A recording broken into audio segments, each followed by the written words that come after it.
সাথে সাথে এই মব ভায়োলেন্সের মধ্য দিয়ে যাদেরকে হত্যা করা হয়েছে তাদের সুষ্ঠু বিচার করতে হবে।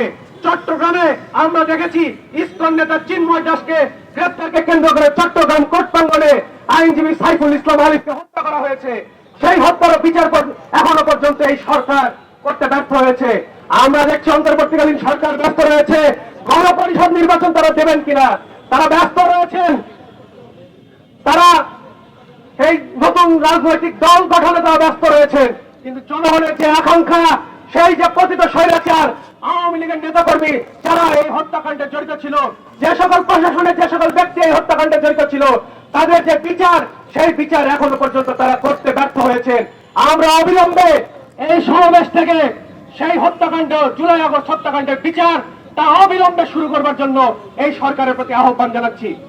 আগামী দিনে আমাদের যে দাবি দেওয়া, সেই দাবি দেওয়া যদি মেনে নেওয়া না হয়, আগামী দিনে আমরা দুর্বার গণ আন্দোলন গড়ে তুলব।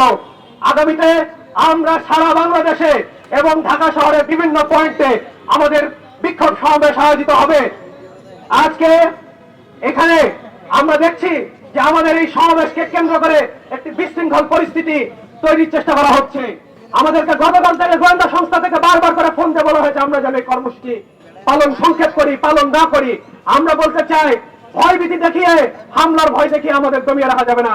সংগ্রামী বন্ধুগণ, আজকে আমাদের যে সমাবেশ, সেই সমাবেশ থেকে আমরা দাবি জানাই অবিলম্বে জুলাই আগস্ট হত্যাকাণ্ডের বিচার করতে হবে।